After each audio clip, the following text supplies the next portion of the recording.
ओम गणपतये नमः।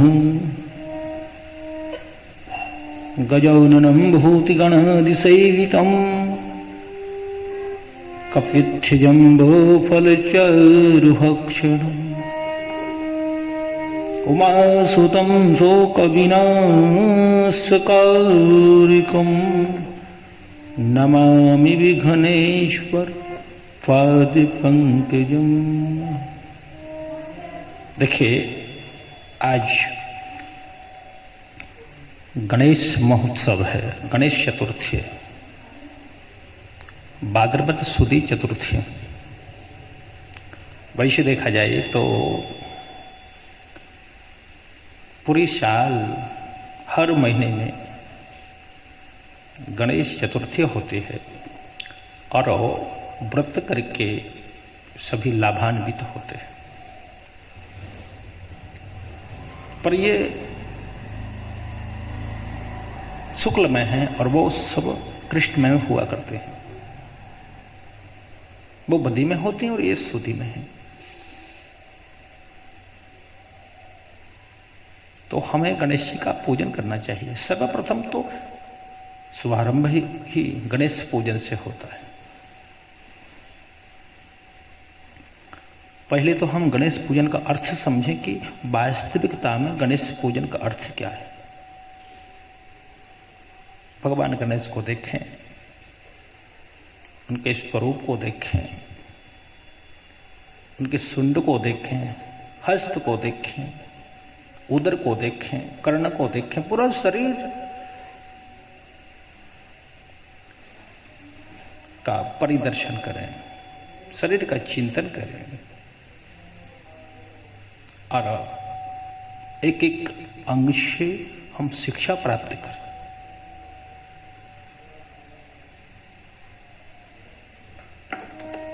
विघ्नेश्वराय वरदाय सुरप्रियाय लंबोदराय सकलाय जगद्धिताय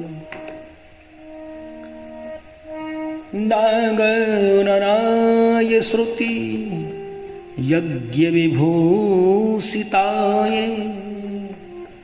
गौरीसुताय गणनाथ नमो नमस्ते। भगवान के स्वरूप को देखें। भगवान के कर्ण श्रवण बहुत लंबे हैं। सूर्य कर्ण शायद किसी भी रूप में इतने बड़े कान हो नहीं। तो गणेश जी महाराज के कान बहुत लंबे हैं। भाव क्या है, मतलब क्या है कि हमें सबकी बात को गौर से सुनना चाहिए। कुछ लोग पता है क्या करते हैं, जो बात भाती नहीं है, जो अच्छी नहीं लगती है, सुनते ही नहीं है। पर नहीं, सबकी बात को प्रेम से सुनना चाहिए।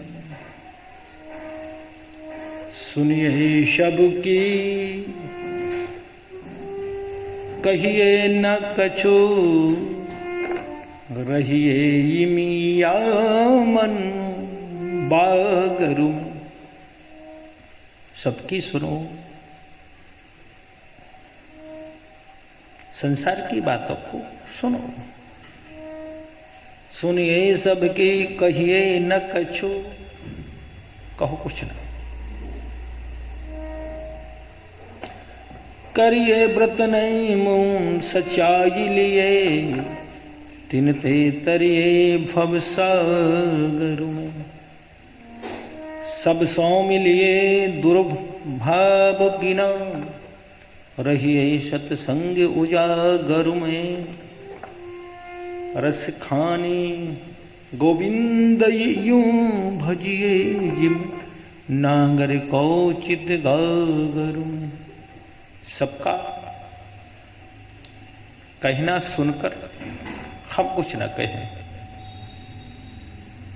व्रत नियम सच्चाई से हम करें, पर हमारा मन में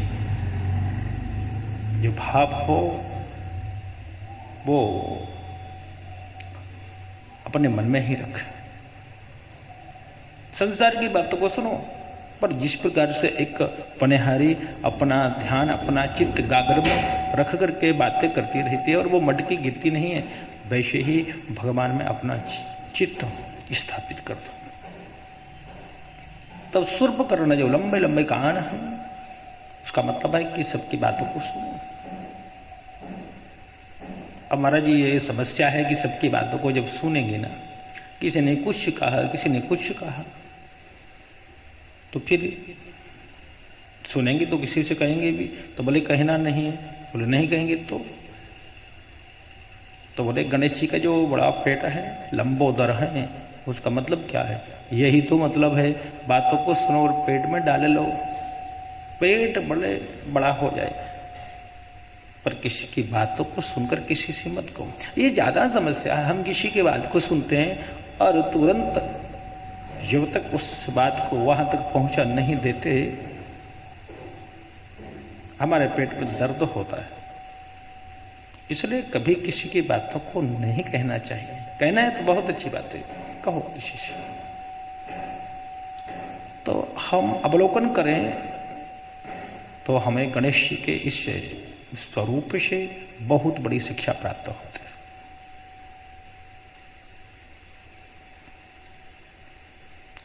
आज गणेश चतुर्थी के अवसर पर सभी को भूरी भूरी मंगल कामनाएं। सभी लोग अपने अपने घर में भगवान गणेश का पूजन करेंगे। षोडश उपचार से पूजन के उपरांत आरती और प्रसादी ग्रहण करेंगे। और वैश्य हम बात करें तो बात आती है कि नैमिषारण्य क्षेत्र में सौनक आदि 88,000 ऋषियों ने सूत जी से पूछा कि कार्य की निर्विघ्न समाप्ति हो, धन की कमी न रहे, पुत्र पौत्र सौभाग्य संतति की प्राप्ति हो, कोई उपाय ऐसा हो तो बताओ। तो सूत जी ने कहा जैसे आपने पूछा वैसे ही एक बार महाराज धर्मराज युधिष्ठिर ने भगवान कृष्ण से पूछा था। तो ठाकुर जी ने बताया था कि भादों की शुक्ल पक्ष की चतुर्थी के दिन सुबह प्रभात में जागना चाहिए। प्रभात काले च शय्याम प्रत्यज्य, करावलोकन करके शौचादि से निवृत्त होकर के और तिल के दाने लेकर के उनको गला के और सिर में लगा के अच्छे से स्नान किया जाए। और उस दिन भगवान गणेश की सोने की मूर्ति बनवा ली जाए, जो सामर्थ्य हो, जो श्रद्धा हो।